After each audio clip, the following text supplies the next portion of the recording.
Ji 2/9 r square g rho minus sigma divide by eta. Think यहाँ पे जो r है ना, it's a radius of the first ball, और जो v है ना, इट्स अ टर्मिनल वेलोसिटी।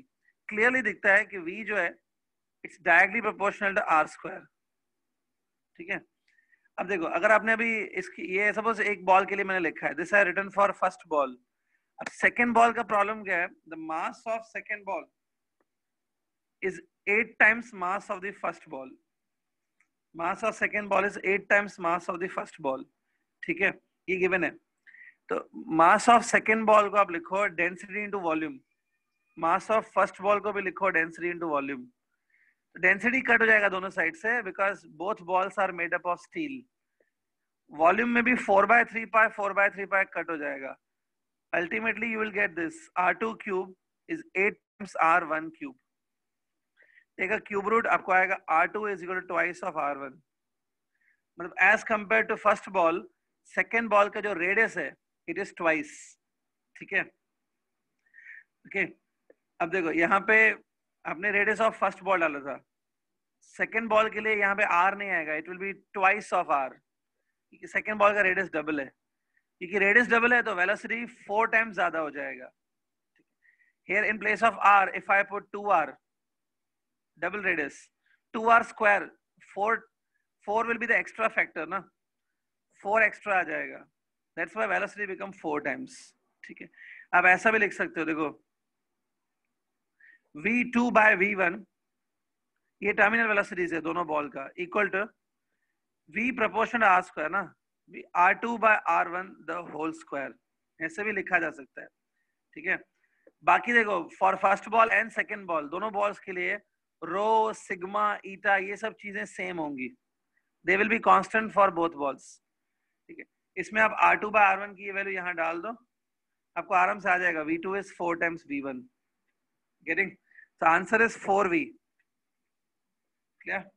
ठीक है, तो कल हमने एक क्वेश्चन सॉल्व किया था टर्मिनल वेलोसिटी के ऊपर। ठीक है, उसके बाद if you remember yesterday we were doing examples of terminal velocity। Terminal velocity के मैं कुछ एग्जांपल्स बता रहा था। पहला एग्जांपल याद है, it was rain drops. I said जब रेन गिरती है ना, जब पानी के ड्रॉप्स नीचे गिरते हैं रेन में, तो वो नीचे आते आते टर्मिनल स्पीड पे आ जाते हैं। मतलब रेन ड्रॉप्स की स्पीड कंटिन्यूअसली बढ़ती नहीं है नीचे आते आते। ठीक है, तो rain drops also comes down with a less velocity, that is terminal velocity. ठीक है, एक सेकंड एग्जांपल दे देता हूं। सेकंड एग्जांपल है स्काई डाइविंग। स्काई डाइविंग, ठीक है, ये देखो स्काई डाइविंग आपने सुना होगा, इट्स एडवेंचर स्पोर्ट्स। एक एडवेंचर स्पोर्ट है जिसमें आपने मूवीज वगैरह में देखा होगा, जिसमें क्या होता है, एक एरोप्लेन जो कुछ 10,000 15,000 फीट की हाइट पे जाता है। 10,000 फीट की हाइट पे जाने के बाद एरोप्लेन के बैक डोर से पैराशूट पहन के कुछ लोग जंप कर देते हैं बाहर, और वो हवा में नीचे गिरते गिरते गिरते गिरते ग्राउंड पे पहुंचते हैं। ग्राउंड पे पहुंचने से थोड़ा टाइम पहले वो अपना पैराशूट ओपन करते हैं। You might have seen this, उसको बोलते हैं ना स्काई डाइविंग। सबने देखा है ना, आई होप सो। अब स्काई डाइविंग में भी टर्मिनल वेलोसिटी का रोल रहता है।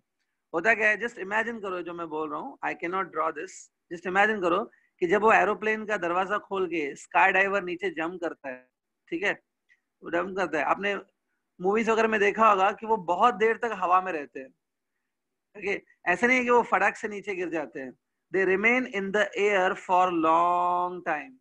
इतनी देर वो हवा में क्यों रहते हैं? एक्चुअली में फटाफट नीचे गिर जाना चाहिए उनको, बट पता है वो कम से कम 30 मिनट्स तक ऊपर हवा में होते हैं।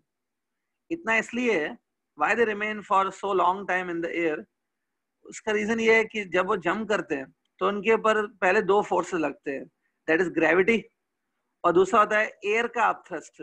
एयर भी बायोंसी फोर्स लगाती है। ऑब्वियसली इन दोनों फोर्सेस में से ग्रेविटी का फोर्स ज्यादा होता है, अपथ्रस्ट उतना नहीं होता है।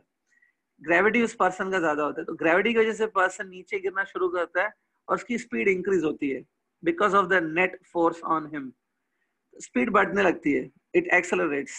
ठीक है, लेकिन जैसे जैसे स्पीड बढ़ती है ना, तो there is a friction between the body of the person and the air. Air और उस पर्सन की बॉडी के बीच में फ्रिक्शन होगा, और क्योंकि पर्सन डाउनवर्ड गिर रहा है तो फ्रिक्शन ऊपर की तरफ लगेगा, उस फ्रिक्शन को मैं विस्कस फोर्स बोल सकता हूँ। सो स्काई डाइवर के ऊपर है ना, let's say this is sky diver, जैसे आपके विजुअलाइजेशन के लिए बना रहा हूँ, थिंक स्काई डाइवर है, इसके ऊपर एक फोर्स ये mg, एक फोर्स होता है अपथ्रस्ट। एयर का अपथ्रस्ट बहुत कम होता है, it is not that much. Air भी बायोंसी फोर्स लगाती है अपथ्रस्ट, लेकिन वो कम रहता है काफी। लेकिन जैसे ये पर्सन तेजी से नीचे गिरता है, as this person fall, the velocity of the person increases. इसके आसपास जो एयर है, ठीक है, एयर और इस पर्सन के बीच में विस्कस फोर्स एक्ट होता है। Since person is moving downward, the friction force will be upward ना, ये अपवर्ड फोर्स जो है उसको हम लोग बोलेंगे विस्कस फोर्स, ठीक है। विस्कस फोर्स वेलोसिटी डिपेंडेंट होता है। कल मैंने वो जो बॉल के केस में बताया था, इट्स वेलोसिटी डिपेंडेंट, यहाँ पे भी वेलोसिटी डिपेंडेंट होता है। जैसे जैसे स्काई डाइवर की वेलोसिटी बढ़ती है, विस्कस फोर्स बढ़ता है, और आफ्टर ट्रैवलिंग फ्यू मीटर्स, कुछ 50-100 मीटर नीचे गिरने के बाद तेजी से होता क्या है, विस्कस फोर्स बढ़ जाता है because velocity increases, and ultimately viscous force and upthrust together balances mg. Upward forces balances downward force. So net force on this skydiver becomes 0. और क्योंकि इसके बाद नेट फोर्स 0 हो जाता है तो स्काईडाइवर एक कांस्टेंट स्पीड के साथ नीचे गिरता है, ठीक है। इसलिए इसको बहुत टाइम लग जाता है नीचे आते आते, क्योंकि इसकी स्पीड बढ़ नहीं रही है, कांस्टेंट स्पीड से गिर रहा है, ठीक है। Skydiving is also an example of terminal velocity. So I hope clear है। हमने मूवीज में देखा होगा, जब वो नीचे गिरते हैं, वो सपोज 3-4 लोगों ने एक साथ जंप किया तो एक दूसरे का हाथ पकड़ के वो अपना एक सर्कल बना लेते हैं, they can talk with each other in the sky. तो it takes long time to come down, and that is because of terminal velocity, ठीक है। गेटिंग? हाँ, ओके। एक लास्ट एग्जांपल दे देता हूँ जो आपको लिखना नहीं है, जस्ट लिसन टू इट, ऐसे आपकी नॉलेज के लिए है। आपको पता है अमेरिका या कोई भी डेवलप कंट्रीज में बहुत बड़े बड़े स्काई स्क्रैपर्स होते हैं, लाइक 90 माले की बिल्डिंग, 100 माले की बिल्डिंग भी होती है, स्काई स्क्रैपर्स, बहुत बड़ी बड़ी बिल्डिंग्स, ठीक है। जब 1940s में 1930 के आसपास ये स्काई स्क्रैपर बनना चालू हुए थे वर्ल्ड में, ठीक है। जब ये स्काई स्क्रैपर बन गए ना, तो इंजीनियर्स को एक बहुत बड़ा टेंशन था, एक बहुत बड़ा डर था। उनको लगा कि अगर स्काई स्क्रैपर जो बिल्डिंग्स है उनकी टेरेस से अगर किसी ने एक कॉइन भी नीचे फेंक दिया, suppose you drop a coin, तो कॉइन बहुत लंबा डिस्टेंस ट्रेवल करके ग्राउंड पे आएगा। ये पूरे डिस्टेंस जब कॉइन ट्रेवल करके नीचे आएगा, उसमें ड्यू टू ग्रेविटी उस कॉइन का स्पीड बढ़ते जाएगा बढ़ते जाएगा बढ़ते जाएगा। अगर नीचे स्काई स्क्रैपर बिल्डिंग्स के नीचे से कोई आदमी पैदल जा रहा है, उसके ऊपर अगर वो कॉइन गिर जाए तो कॉइन से उस पर्सन की डेथ भी हो सकती है, कि कॉइन इतनी स्पीड से आएगा। लेकिन बाद में इंजीनियर्स ने रियलाइज किया कि ऐसा नहीं होने वाला है। अगर बहुत ही बड़ी बिल्डिंग के टेरेस से आप कॉइन छोड़ दोगे तो कॉइन भी टर्मिनल वेलोसिटी अचीव कर लेता है, और वो इतनी ज्यादा स्पीड से नीचे नहीं गिरेगा कि किसी की डेथ हो जाए नीचे गिरने पे कॉइन के, ठीक है। तो डोंट वरी, अगर स्काई स्क्रैपर बिल्डिंग से कोई कॉइन भी नीचे गिरता है, उससे लगता होगा स्पीड से, बट किसी की डेथ नहीं होती है। It's because the coin also achieves terminal velocity when it drop from the big heights, ठीक है। So I hope terminal velocity बहुत ही ज्यादा डिस्कशन हो गया, I think very clear it is. Remember, terminal velocity is given by 2/9 r²g rho minus sigma divide by eta. ये formula please ध्यान में रखो। एक बार लास्ट में हर एक टर्म का मीनिंग बताता हूँ कि कौन सा टर्म क्या है। See to it. R is a radius of that ball which is falling in the viscous medium. Eta is a coefficient of viscosity of that liquid in which the ball is falling. ठीक है, ये रो दिख रहा है, rho is a density of ball, यानी sigma दिख रही है, sigma is a density of viscous liquid, ठीक है। और एक चीज और याद रखनी है आपको, जब ये बॉल नीचे गिरता है in the viscous liquid, the viscous force that act on the ball, जो विस्कस फोर्स बॉल पे लगता है, it was found by Stoke करके साइंटिस्ट थे, एंड ही फाउंड इट, याद है ये value 6 pi eta RV। It's a viscous force acting on the ball. ये भी याद रख सकते हो क्योंकि इस पे भी अलग से न्यूमेरिकल आ सकता है, that just calculate the viscous force on the ball. ये V है velocity of the ball, R is the radius of the ball, eta is the coefficient of viscosity. ठीक है? So I hope terminal velocity is very clear. Clear है? ठीक है, आगे बढ़ते हैं. ठीक है, आगे बढ़ते हैं. Now I am almost coming to the last topic of this chapter. ये चैप्टर खत्म होने पे आ रहा है. Only one last topic in fluids is pending. ठीक है, लास्ट है बट काफी इंटरेस्टिंग टॉपिक है क्योंकि इसके बहुत सारे एप्लीकेशंस होते हैं इस टॉपिक के. तो हमारे डेली लाइफ में we can see lot of applications of this. ठीक है, क्लास टॉपिक है. इस टॉपिक का नेम है बर्नौलीज प्रिंसिपल.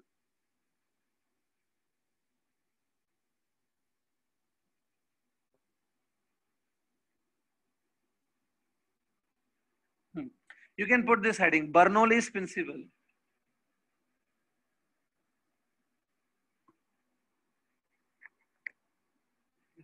Bernoulli कहते हैं. Bernoulli's principle. Bernoulli's principle. ठीक है, it's ultimately the last topic in this fluid mechanics. ठीक है, ठीक है. अगर आपको याद है थोड़े दिन पहले मैंने 2 लेक्चर्स पहले मैंने आपको वो कराया था streamline flow and turbulent flow. याद है? उसमें भी मैंने आपको स्ट्रीमलाइन फ्लो थोड़ा डिटेल में कराया था. Streamline flow is a systematic flow. और स्ट्रीमलाइन फ्लो में we made one equation of continuity. एक इक्वेशन ऑफ कंटिन्यूटी बनाई थी, a1 v1 equals to a2 v2. याद है? a1 v1 equals to a2 v2. I hope you remember this. a1 v1 equals to a2 v2 equation of continuity. This is followed by a streamline flow. In any streamline flow आप ये लिख सकते हो. ठीक है, अब मैं Bernoulli's principal पे आ रहा हूँ. Bernoulli principle is also applicable for streamline flow. जब स्ट्रीमलाइन फ्लो चलता है तो आप स्ट्रीमलाइन फ्लो के ऊपर बर्नौली प्रिंसिपल अप्लाई कर सकते हो. ठीक है. Now, what is Bernoulli's principle? I'm starting now. Look here carefully.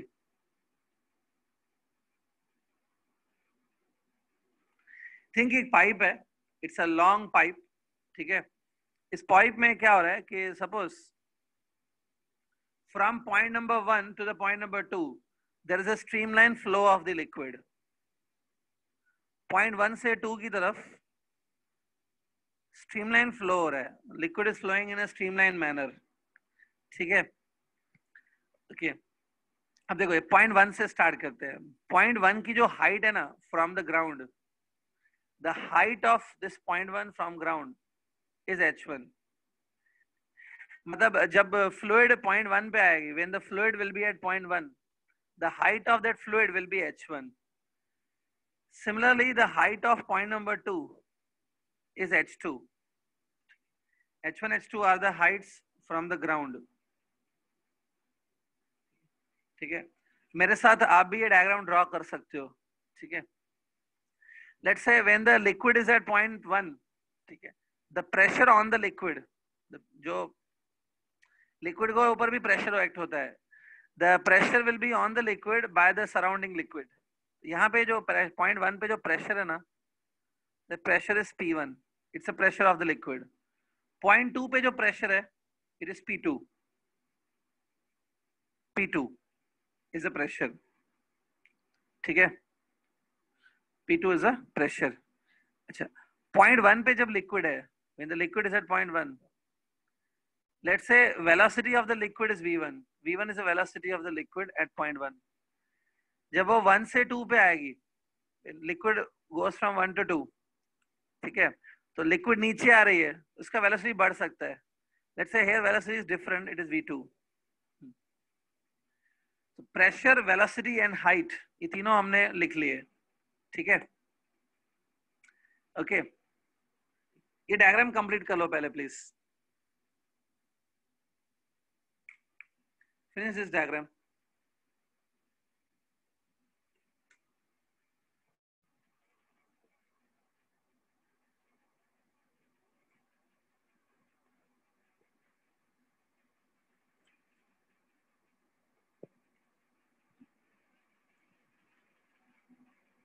या रिटर्न.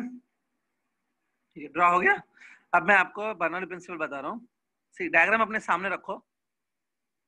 सी हियर, अब देखो यहाँ पे आपने दो पॉइंट लिया है, पॉइंट 1 एंड पॉइंट 2, ठीक है। इनफैक्ट आप कोई भी पॉइंट ले सकते हो। Let's say in general we take any point in the fluid, at any point in the fluid, suppose किसी भी पॉइंट पे प्रेशर P है, P इज अ प्रेशर, ठीक है। उस पॉइंट पे जो लिक्विड की वेलोसिटी है, वेलोसिटी V है, ठीक है। ये मैंने कुछ काइनेटिक एनर्जी लिखा है, ठीक है, इट्स काइनेटिक एनर्जी। और सब लिक्विड की हाइट h है, h is the height of the liquid at that point, h height है, तो पोटेंशियल एनर्जी mgh लिखा है। आपको अभी थोड़ी देर के बाद ही समझेगा ये अच्छे से क्या हो रहा है, ठीक है। तो this you are familiar, it is a kinetic energy. This also you are familiar, it's a potential energy. एक और टाइप की एनर्जी होती है जिसको बोलते हैं प्रेशर एनर्जी, ठीक है। You are not familiar with this, but जब कोई फ्लूइड मूव करती है ना, whenever there is a moving fluid, ठीक है, यहाँ अगर फ्लूइड रेस्ट पे भी है तो भी चलेगा, कोई भी फ्लूइड जो प्रेशर एक्सर्ट कर सकती है, तो because of the pressure that it exerts, it has energy, एक एनर्जी स्टोर होती है, ठीक है। उस एनर्जी को बोलते हैं pressure energy. Pressure energy is given bye PV, PV, where V is the volume of the liquid and P is the pressure of the liquid, PV, ठीक है। देखो ये प्रिंसिपल आहिस्ता आहिस्ता करके समझ में आएगा, इतना फास्ट नहीं होगा, लेकिन यहाँ पे मैंने ऐसे याद करो कि मैंने तीन एनर्जीज लिखी है। एक तो PV, PV is a pressure energy, V is a volume of the liquid in which that energy is stored, ठीक है। PV is a pressure energy, half mv square is a kinetic energy, mgh is a potential energy। ये तीनों energies है ना, इन तीनों energy का जो सम है वो कांस्टेंट होता है, ठीक है।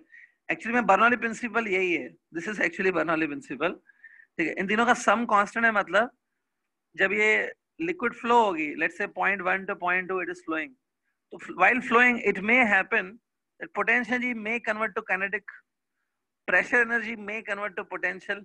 ये एनर्जीज एक दूसरे में कन्वर्ट हो सकती है, but if they are converting into each other, let them convert, the sum of all of them will be what, constant, ठीक है। सो जो ये एनर्जी अगर एक दूसरे में एक्सचेंज हो रही है, they are converting into each other, ठीक है, तो तीनों का सम तो उतना का उतना ही रहेगा ना, दैट इज कांस्टेंट। यही बर्नौली प्रिंसिपल है एक्चुअली। बर्नौली प्रिंसिपल अलग अलग फॉर्म्स में लिखा जाता है, but this is a very simple form of Bernoulli principle. ये pressure energy which is new energy for you, इसको मैं बाद में डिस्कस करूंगा अलग से कि कैसे होती है, how can you prove that it is PV, that will discuss. But PV एक प्रेशर एनर्जी है, ये भी एनर्जी है, ये भी एनर्जी, तीनों एनर्जीज का सम क्या रहता है, कांस्टेंट, ठीक है। अब देखो इसको मैं थोड़ा और हम लोग समझेंगे अच्छे से। सीयर यहाँ पे मैं भी समझा देता हूँ, ठीक है। सीयर ये पॉइंट नंबर 1 है ना, सपोज पॉइंट नंबर 1 पे you take small amount of liquid, take some amount of liquid at point 1, ठीक है। ये लिक्विड देखो, थिंक ये पूरा लिक्विड जो है ना, ये जो पूरा लिक्विड है वो पॉइंट नंबर 1 पे है, ठीक है। थोड़ा सा लिक्विड ले लो पॉइंट 1 पे, ठीक है। The mass of this liquid is let's say dm, mass of this liquid is dm and the volume of this liquid is dv, ठीक है। तो consider small amount of liquid at point 1, think ये पूरा liquid है ना point 1 पर है, it is at point 1, तो ये लिक्विड का मास है dm और ये लिक्विड का वॉल्यूम है dv, ठीक है। हाँ अब देखो the pressure on this liquid, ये liquid पे जो pressure पड़ रहा है, that pressure is P1, ठीक है। इस liquid का volume क्या है, dV, तो P1 into dV plus half dm V1 square। ये मैंने kinetic energy लिखा है, half mv square लिखा है मैंने, I have written half mv square, but m क्या लिया है, dm, mass of this, plus dm g into h1। ये देखो ये मैंने क्या किया, इन तीनों एनर्जीज का सम मैंने लिखा है, ठीक है। At point number 1 it is constant, ठीक है ना, ये थोड़ा समझ के लो। This I have written for point number 1, ठीक है। ऐसा आप भी लिख लो अपने नोटबुक में, P1 dV it's a pressure energy, half dm v1 square, it's a kinetic energy. dm g h1, it's a potential energy. It is equal to constant. ठीक है, जो मैंने आपको अभी बर्नौली प्रिंसिपल बताई वही लिखा है मैंने. ओके, अब एक काम करो, in the next step let's say divide each term by dv. Divide all the terms by dv. dv क्या है? It's a volume of that much part जो हमने लिया था. dv इज अ वॉल्यूम ना, तो dv से डिवाइड करो तो आपका आएगा p1 plus half dm upon dv v1 square plus dm upon dv gh1. Constant को अगर आप dv से डिवाइड करोगे, लेट्स से इन तीनों का सम कांस्टेंट है, कांस्टेंट को dv से डिवाइड करोगे, dv is a volume of that liquid. Volume भी उसका कांस्टेंट है, वॉल्यूम नहीं चेंज हो रहा. कांस्टेंट डिवाइड बाय dv भी फिर से कांस्टेंट ही होगा. It will be a new constant. ठीक है, अब देखो p1, थोड़ा ध्यान से सोच के बताओ. Anybody you can tell me what will be this thing. dm upon dv क्या होगा actually? What is dm upon dv? Dheeraj Sahu, आपका आंसर बिल्कुल करेक्ट है. Dheeraj is saying that dm upon dv will be density. Density होगा. It's mass by volume, correct. Mass by volume क्या होता है? Density ना, into v1 square. Again, see here it is mass by volume of the element. It is density. तो अब मैं ये बोल सकता हूँ कि this is another form of Bernoulli principle. Bernoulli को ऐसे भी लिख सकते हैं. Bernoulli principle says that at any point, किसी भी point पर pressure plus half rho v square plus rho gh remains constant. ठीक है, अब देखो इसमें ये तो आप प्रेशर है, दिस इज प्रेशर. ये टर्म का नाम मैं बताता हूँ. What is the name of this term? It's actually, this term is actually kinetic energy per unit volume. देखो यहाँ पे हाफ mv स्क्वायर क्या होता है? Kinetic energy that you divided by volume. आपने यहाँ पे वॉल्यूम से डिवाइड किया, सो ये क्या हो गया? It's a kinetic energy present पर वॉल्यूम. और सिमिलरली ये है potential energy present per unit volume. ये क्या है? पोटेंशियल एनर्जी है ना, mgh डिवाइड बाय वॉल्यूम, तो क्या? पोटेंशियल एनर्जी पर वॉल्यूम. ये तीनों का सम कांस्टेंट रहता है. बर्नौली प्रिंसिपल को हम लोग ऐसे भी लिख सकते हैं, pressure plus half rho v square plus rho g h, sum of all these three things at any point is constant. ठीक है, थोड़ा समझ के लो. सो देखो, बर्नौली प्रिंसिपल दो फॉर्म में हमने बता दिया. This is a one form of Bernoulli principle. ठीक है, and this is another form of Bernoulli principle. In the exam, in the questions जब हम लोग करेंगे आगे numericals, उसमें this form is very much useful. इस फॉर्म को आप हाईलाइट कर दो, और कैसे यहाँ पे पहुंचना है मैंने पूरा एक्सप्लेन कर दिया इधर. See how can you reach over here. ठीक है, Bernoulli इतना इजीली नहीं जमता है, थोड़ा टाइम लगता है इसको समझने में. ठीक है, बट हम लोग एक्चुअली में ऐसा बोल सकते हैं that Bernoulli principle is actually based on law of conservation of energy. ठीक है, आपने कहां से स्टार्ट किया? यहां से ना. अब यहाँ पे क्या बोल रहे हो? That sum of these three energies for a liquid is constant. तो ये क्या है? It's a law of conservation of energy. This energy can convert to this energy, this energy can convert to this energy, but sum of all energy remain constant. So this is nothing but law of conservation of energy. So एक statement लिख दो आप पहले. Bernoulli principle is based on law of conservation of energy.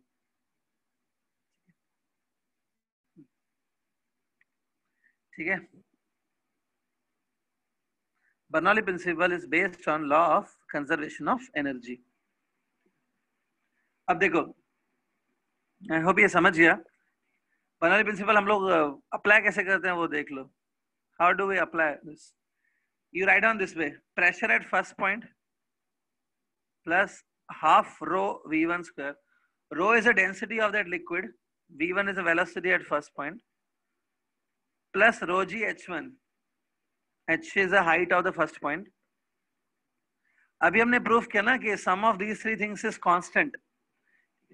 तो इसको मैं ऐसे लिख सकता हूँ, this sum will be equal to P2 plus half rho V2 square plus rho G H2, ठीक है।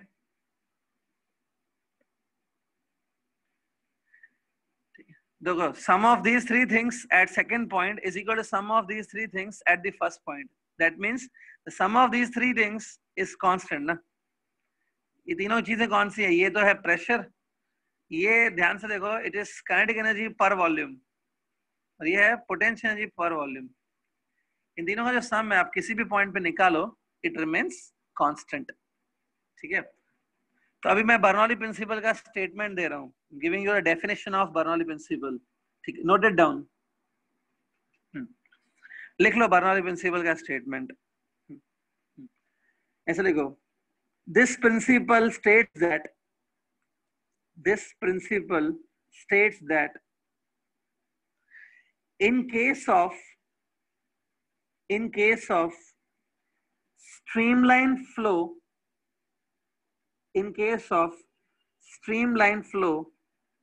of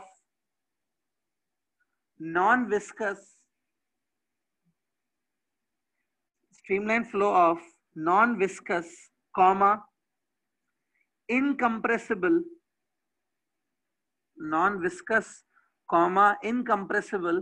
fluid,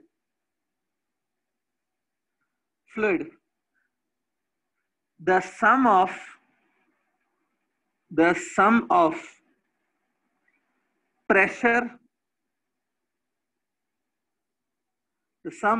pressure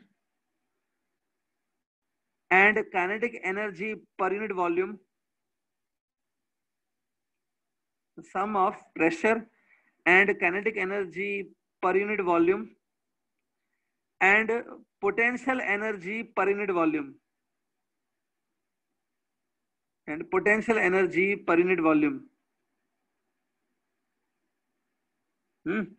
remain constant.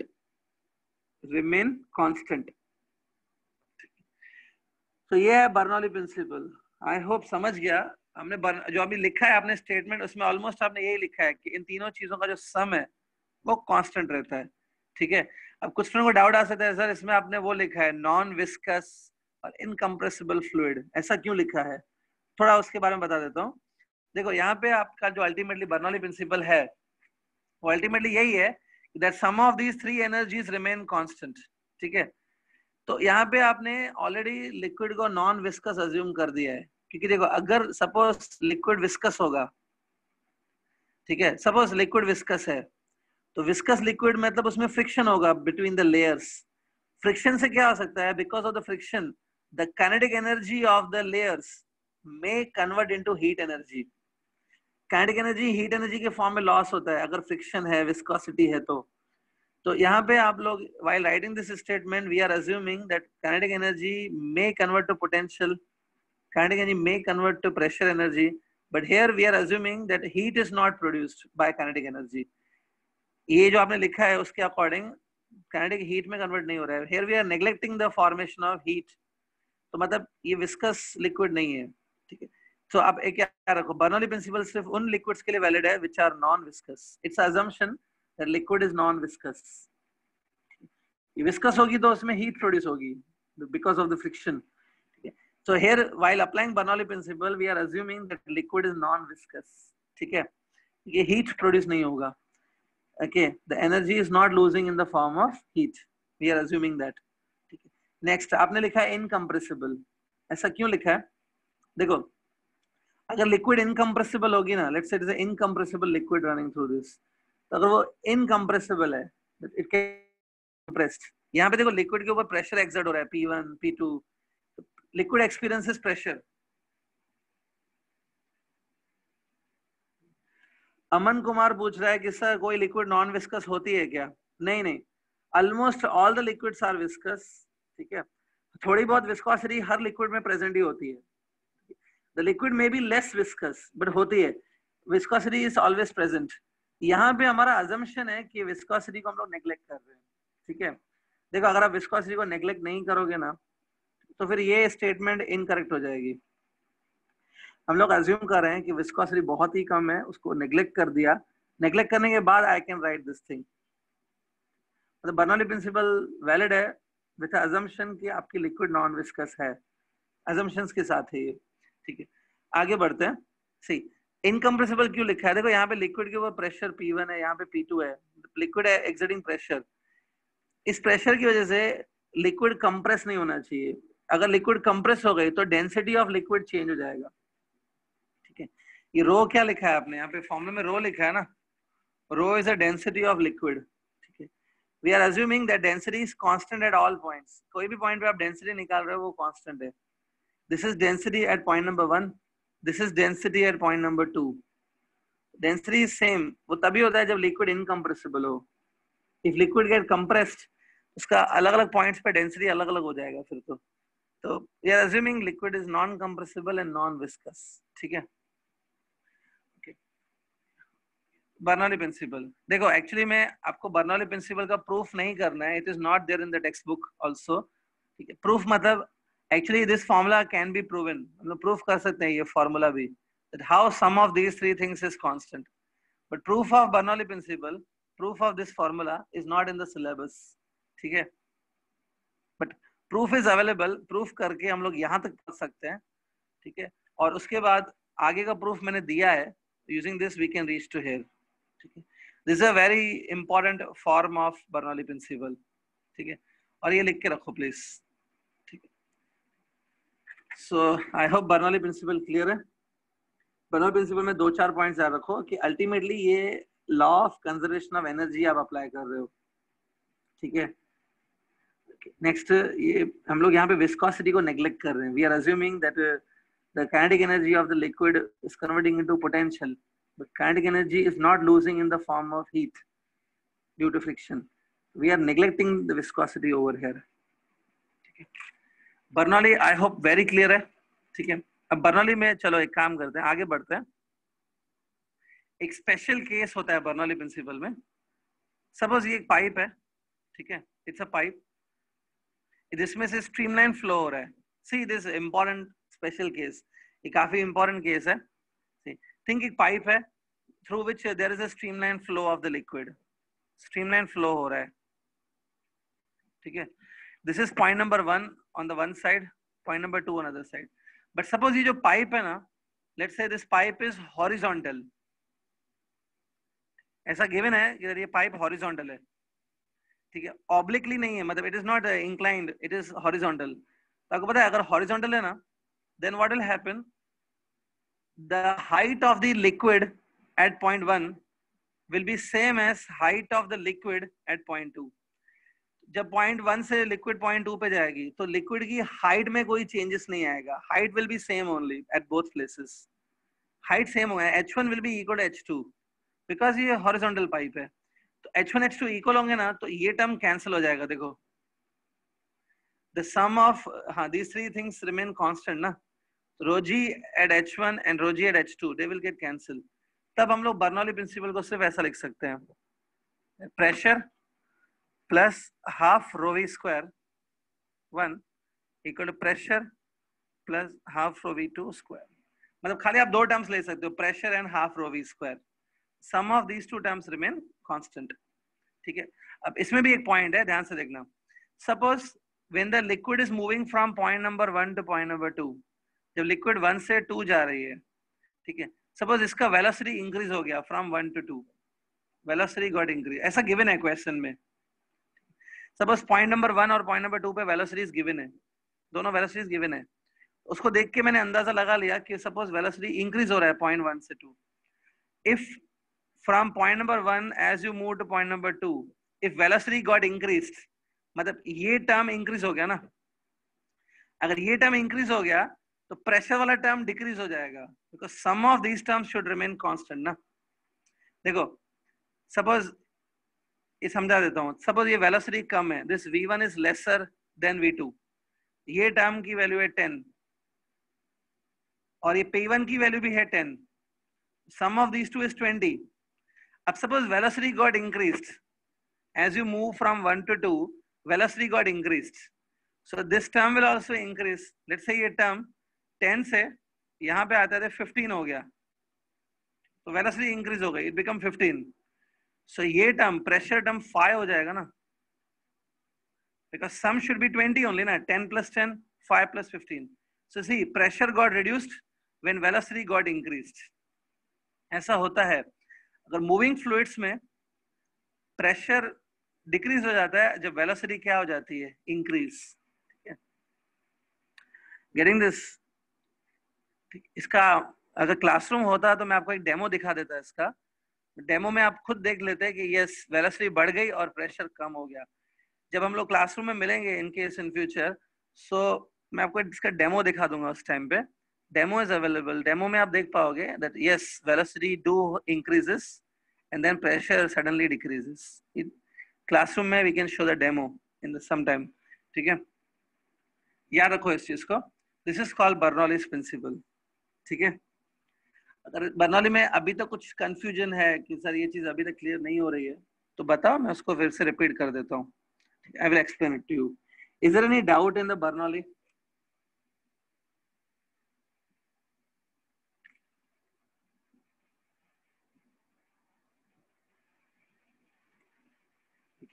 तो कोई स्टूडेंट पूछ रहा है कि सर जो आप डेमो बोल रहे हो वो हम लोग घर पे कर सकते हैं क्या? देखो है तो मुश्किल, मतलब है इजी एक्चुअली में. उसके लिए जो सामान चाहिए वो खाली एक बुक चाहिए. If you have one book you can do with that. तो सामान कुछ ज्यादा नहीं चाहिए. Apparatus is very small, only you need a book. लेकिन करना कैसे वो आपसे नहीं होगा. ठीक है, जस्ट याद रखो ना, whenever we'll meet in the classroom we will do it for you. तब एक बार बर्नौली फिर से रिवाइज हो जाएगा क्लासरूम के अंदर. ठीक है, तो एज ऑफ नाउ आप खाली याद रखो कि हम लोग करेंगे कभी डेमो, या लिख के रखो somewhere in the notebook that we need demo on the Bernoulli. But अभी नहीं हो पाएगा आपसे, थोड़ा मुश्किल है ये. आई नो द डेमो, लेकिन आपको समझाना थोड़ा मुश्किल है. You can't do that. ठीक है, बर्नौली क्लियर? ठीक है. सो बर्नौली में बस एक चीज याद रखो आप, जब कोई भी स्ट्रीमलाइन फ्लो होता है ना, तो किसी भी पॉइंट पे you take any point in the liquid, किसी भी पॉइंट पे तीन चीजों का जो सम है, तीन चीजें हैं, pressure plus half rho v square plus rho g h. Sum of these three things remain constant. ठीक है, this is nothing but Bernoulli's principle. ठीक है, अब मैं बर्नौली की कुछ एप्लीकेशंस बता रहा हूँ. See the applications of Bernoulli principle. Put the heading applications.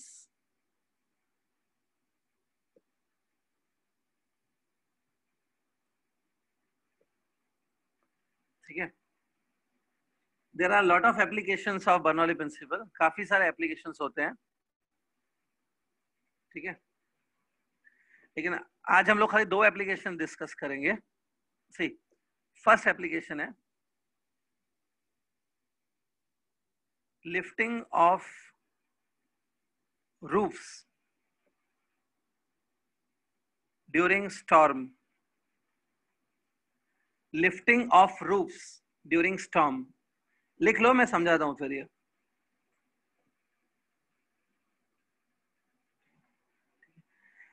आपने ये चीज मूवीज में या वीडियोस वगैरह में देखी होगी कि जब कहीं पे तूफान आता है तो जो कच्चे पक्के घर रहते हैं उनके ऊपर की छत उड़ जाती है तूफान में. ठीक है, कभी जब बहुत हैवी स्टॉर्म आता है, काफी तेज तूफान आता है, तो घर की छतें उड़ जाती है. ठीक है, वही लिखा है ना मैंने, lifting of roofs during storm. ठीक है, अब आप बोलोगे सर इसमें क्या नया है, अब तूफान आता है तो छतें उड़ जाती है, उसमें क्या नया चीज आप बता रहे हो. ठीक है, एक बात बताओ, मैं क्वेश्चन पूछता हूँ आपको खाली. ठीक है, देखो सपोज ये एक छोटा सा घर है, कच्चा पक्का घर बना हुआ है. ठीक है, अब ऐसे तूफान आया, ऐसे दे तूफान आया मतलब बहुत तेजी से हवा लगेगी ऐसे. ठीक है, तो ये जो छत है ना, छत. ठीक है, जो मैं क्वेश्चन पूछ रहा हूँ उसका आंसर आप माइक ओपन करके दे सकते हो. माइक ओपन करके देना. ठीक है, ठीक है, जो ये छत है ना, इसके ऊपर से हवा बह रही है, ये स्टॉर्म है, स्टॉर्म आ गया है, मतलब बहुत तेजी से हवा लग रही है. तो ये जो हवा है ना, इस छत के ऊपर फोर्स एक्सर्ट करेगी. जो हवा है वो छत के ऊपर फोर्स एक्सर्ट करेगी. ठीक है, इस घर के अंदर भी एयर है, घर के अंदर भी एयर होती है, लेकिन वो एयर रेस्ट पे है. This air is at rest. ये एयर भी फोर्स लगाएगी, लेकिन बाहर की जो एयर है वो बहुत ही ज्यादा स्पीड पे है, बिकॉज स्टॉर्म है. ठीक है, तो मेरा क्वेश्चन ये है कि the force will be more on the roof from outside और फ्रॉम इनसाइड, अंदर से ज्यादा फोर्स लगेगा कि बाहर से ज्यादा फोर्स लगेगा? Any idea? मतलब छत पे ऊपर जो फोर्स लगेगा वो बाहर से ज्यादा लगेगा कि अंदर से ज्यादा लगेगा? What's answer? क्या लगता है आपको, मतलब आपकी ऑब्जर्वेशन क्या है? सर वो हाँ, कौन बोल रहा है, पहले नाम सर बताओ। उसका फोर्स तो नाम बताओ। सर सौरभ। हाँ सौरभ बोलो। सौरभ सर। हाँ बोलो बोलो। सर उसकी फोर्स इन साइड से ज्यादा लगनी चाहिए अंदर की ओर से। ठीक है, तो अंदर की साइड से फोर्स ज्यादा बोल रहे हैं, लेकिन एक बात बताओ, हवा तो बाहर ज्यादा स्पीड से जा रही है ना, मतलब बाहर ज्यादा हवा की स्पीड है ना, air is moving faster out. हाँ, तो एक्चुअली में अगर आप किसी कॉमन मैन को पूछोगे वो क्या बोलेगा कि बाहर से ज्यादा फोर्स लग रहा है कि अंदर से? वो तो एक्चुअली में बोलेगा बाहर से ज्यादा फोर्स लग रहा है। हाँ, देखो एक कॉमन, आप अगर थोड़ा सोचोगे, सब लोग सब स्टूडेंट, तो बाहर से आपको लगेगा कि फोर्स ज्यादा लग रहा है, ठीक है, चलो मान लेते हैं कि बाहर से ज्यादा फोर्स लग रहा है, लेकिन आप देखा ये छत ऐसे उड़ जाती है, जब ऐसे छत उड़ जाती है, एयर, छत उड़ जाती है, इसका मतलब है अंदर से फोर्स ज्यादा हुआ ना कि बाहर से ज्यादा हुआ? अंदर से सर। हाँ। अब मेरा क्वेश्चन समझ रहे हैं, हमें लगता है कि बाहर से फोर्स ज्यादा होगा, ठीक है, बाहर हवा बहुत तेजी से फ्लो हो रही है, लेकिन एक्चुअली में फोर्स अंदर से ज्यादा होता है। अंदर से ज्यादा इसके लिए रूफ ऊपर की तरफ उड़ जाती है। अगर बाहर से फोर्स ज्यादा होगा तो रूफ टूट के अंदर गिरनी चाहिए, ठीक है। अब बोलेंगे सर ये मतलब क्या है अल्टीमेटली, ये पूरी चीज जो हम लोग बता रहा हूं मैं, it can be understood using Bernoulli principle. Bernoulli principle से ये चीज समझी जा सकती है, ठीक है। बट रियलिटी ध्यान से सुनो, रियलिटी है कि अंदर से फोर्स ज्यादा होता है, ठीक है, बाहर से फोर्स ज्यादा नहीं होता है। Since the force is more from inside, inside से फोर्स ज्यादा है, इसलिए रूफ टूट के बाहर की तरफ चली जाती है, that's why roof lift up, ठीक है। देखो ये कैसे होता है, ध्यान से देखो, सी डू इट। एग्जाम में ये कुछ एक्सप्लेन नहीं करना है, in the exam you only have to write down this much only, यही लिखना है बस, ठीक है। अब देखो एक्सप्लेन कैसे होगा, ध्यान से देखो। देखो सपोज जब स्टॉर्म नहीं आ रहा था, जब स्टॉर्म नहीं था, when it was a normal conditions, जब स्टॉर्म नहीं था इट वाज एवरीवेयर नॉर्मल, ठीक है। तो ये जो बाहर की एयर है और जो अंदर की एयर है, दोनों ऑलमोस्ट रेस्ट पे थी, both of them were at rest, ठीक है। तो बाहर की जो एयर है उसकी वेलोसिटी ऑलमोस्ट जीरो थी, और अंदर की जो एयर है उसका भी वेलोसिटी जीरो, ठीक है। बाहर की जो एयर है it will exert pressure like this, that's it's a pressure exerted by air outside, इसको आप बोलते हो एटमॉस्फेरिक प्रेशर। अंदर से जो एयर है, हाउस के अंदर जो एयर है, वो भी एयर सेम प्रेशर एक्सर्ट करेगी, एटमॉस्फेरिक प्रेशर। तो देखो दोनों साइड से प्रेशर सेम है, दोनों साइड एयर रेस्ट पे है, दैट्स व्हाई दोनों side velocity of air is zero, pressure is same. यहाँ तक सिंपल है। This is when normal conditions are there.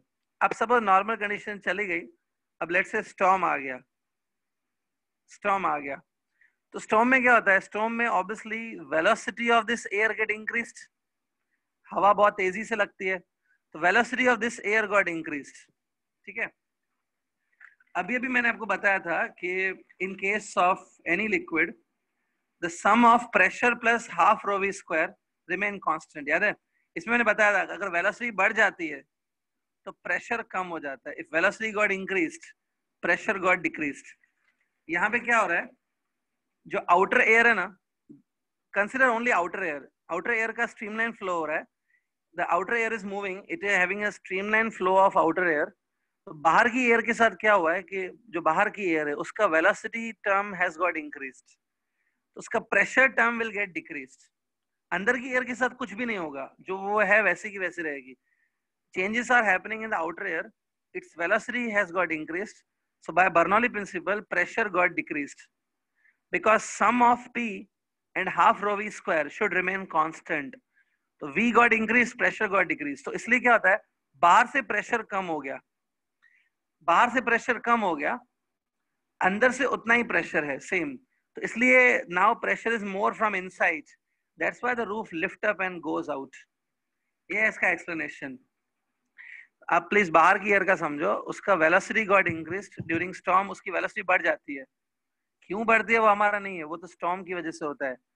Velocity of the outer air got increased, that means its kinetic energy got increased, so pressure energy got decreased, pressure energy कम हो जाती है, it become less. तो इसलिए बाहर से pressure automatically कम हो जाता है, अंदर से ज्यादा होता है, and that's why the roof lift up. ठीक है, और जब स्टॉर्म नहीं होता, सर हाँ बोलो, बोलिए। ये वाला कॉन्सेप्ट एक बार और रिवाइज करो ना। बर्नौली की ये एप्लीकेशन, नहीं एप्लीकेशन। देखो अब जो मैं बोल रहा हूँ वो ओरली सुनो, और जो बोल रहा हूँ वो आप थोड़ा विजुअलाइज करना।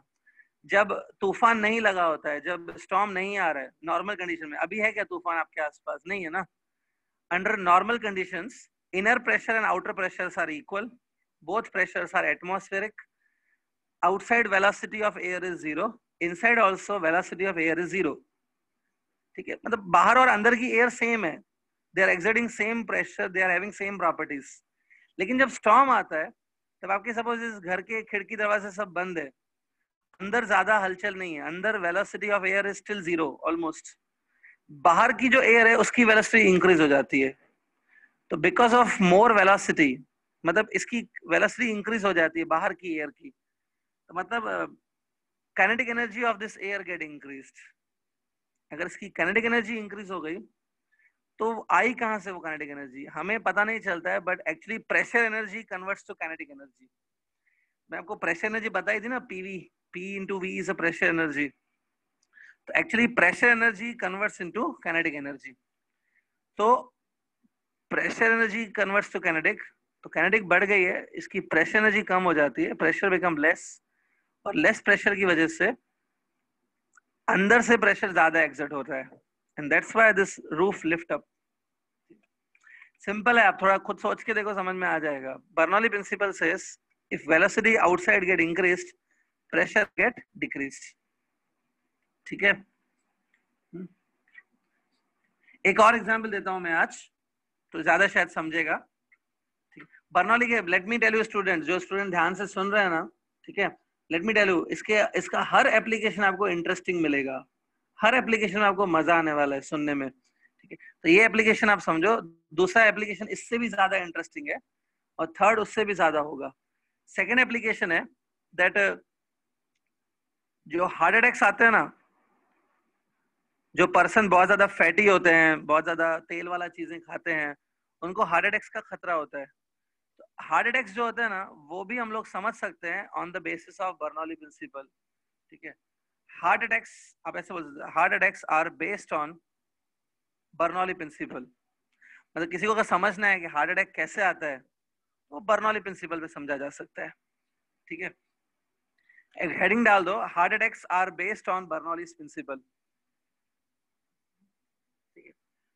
ठीक है, इंटरेस्टिंग लग रहा है? Obviously it is. ठीक है, अगर आप बायोलॉजी के स्टूडेंट नहीं भी हैं तो भी ये समझ में आ जाएगा, don't worry. So here I am explaining now heart attacks. ठीक है, होता क्या है, मैं थोड़ा समझाने की कोशिश करता हूँ। I am not a biology teacher, but I will try. See, think ये हार्ट है, हार्ट से एक बड़ी आर्टरी होती है जो ब्लड को बाहर लेके जाती है, इसका कुछ नाम आयोटा वगैरह कुछ रहता है। ठीक है, चलो इसको हम लोग आर्टरी बोल देते हैं। आर्टरी इज दैट थिंग जो ब्लड को बाहर लेके जाती है, हार्ट से की जाती है। ठीक है, सब ऐसे ब्लड ऐसे जा रहा है,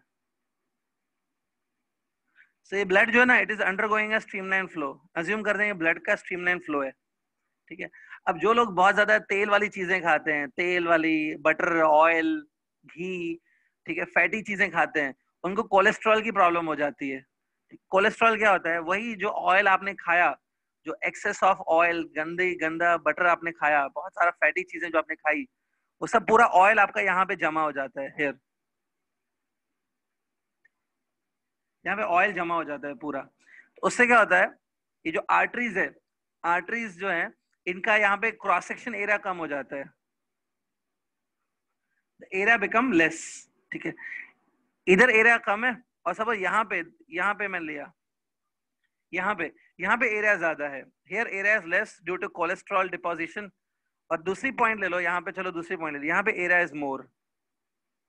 ठीक है, यहाँ एरिया मोर है और यहाँ एरिया लेस है, बिकॉज ऑफ कोलेस्ट्रॉल यहाँ पे एरिया लेस है और इधर एरिया मोर है। ठीक है, तो आपको ये इक्वेशन याद होगी, A1 V1 equals to A2 V2. In case of streamline flow, we can apply this equation. It is equation of continuity. Equation of continuity. The equation क्या बोलती है? That A into V का जो product है, it is constant. A into V का product constant है. That is A is inversely proportional to V. मतलब अगर आप लोग स्ट्रीमलाइन फ्लो में कहीं पे एरिया कम हो जाए तो वेलोसिटी बढ़ जाता है. As you move from here to here, as the blood moves from here to here, it's a streamline flow. As blood moves here, the area got decreased here, so velocity will increase ना. यहाँ पे area ज्यादा है, velocity कम होगा, velocity will be less. और यहाँ पे area less है तो वेलोसिटी विल बी मोर. ये इक्वेशन ऑफ कंटिन्यूटी से मैंने लिखा है. तो ultimately remember like this, from here to here, when you go from here to here, velocity increases because area decreases. यहाँ पे वेलोसिटी बढ़ जाती है. ठीक है, अब सेम वो रूफ वाला केस ले लो, जो मैंने रूफ वाला चीज बताया था. The sum of pressure plus half rho v square, sum of these two remain constant. यही बर्नौली प्रिंसिपल है. तो when you move from this point to this point, when you move from this point to this point, velocity got increased by equation of continuity. Velocity got increased. As velocity got increased means this term got increased. ये term बढ़ गया तो ये term क्या हो जाएगा? Pressure term will decrease. तो ये टर्म इंक्रीज हुआ तो यहाँ पे velocity is more, pressure will be less. ठीक है, और यहाँ पे प्रेशर विल बी मोर. ठीक है, तो पहले आप ये इक्वेशन को समझो. ठीक है, फिर उसके बाद आप इस इक्वेशन को समझो. ठीक है, first start with this and then go with this.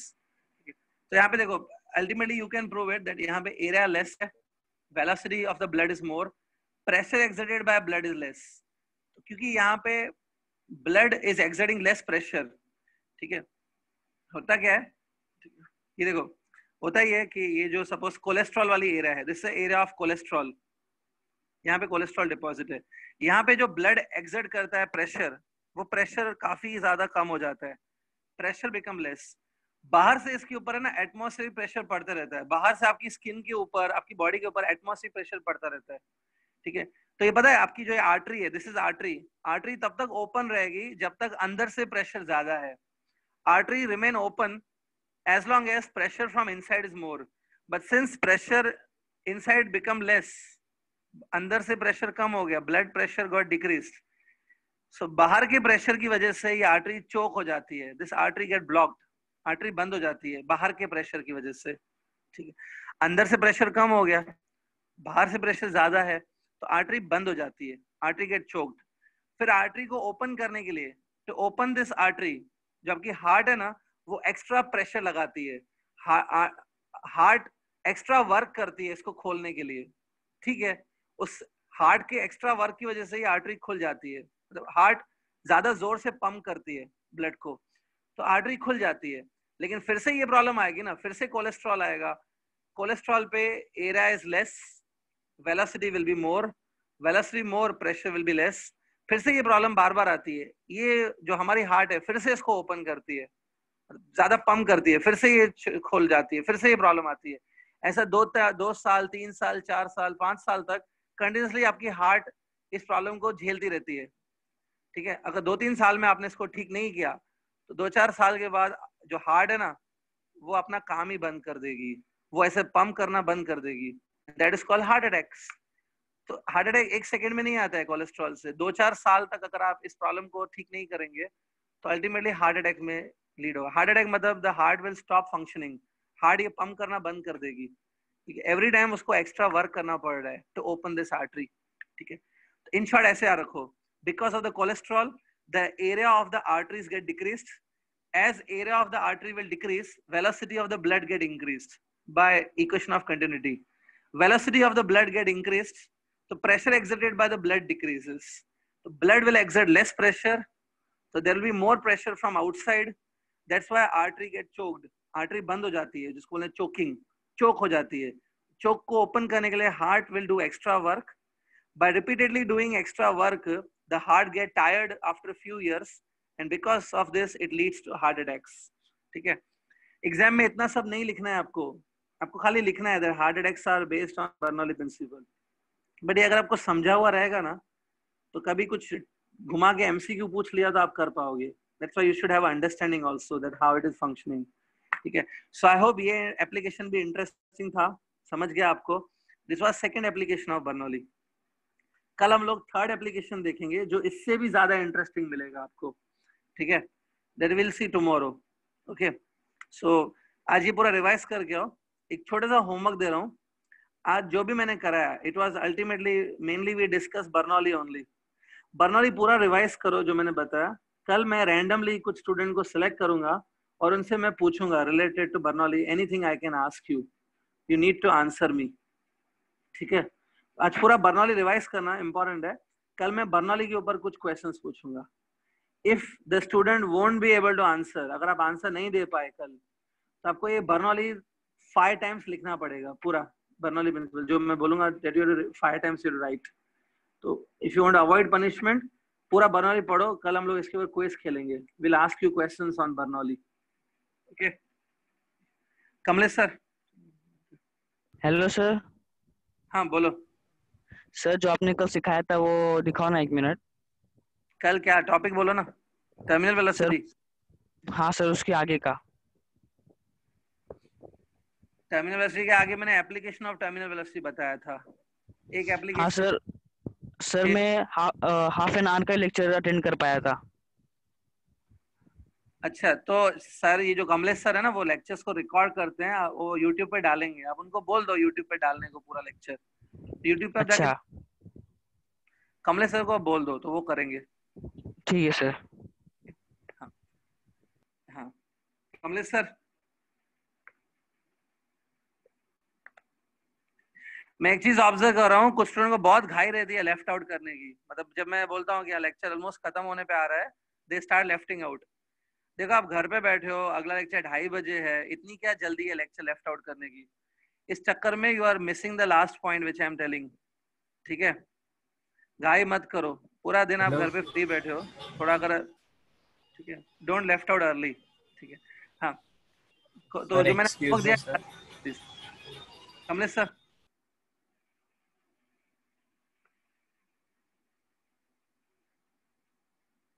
Sir एक डाउट पूछूं? Hello sir.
लीव करना है क्या?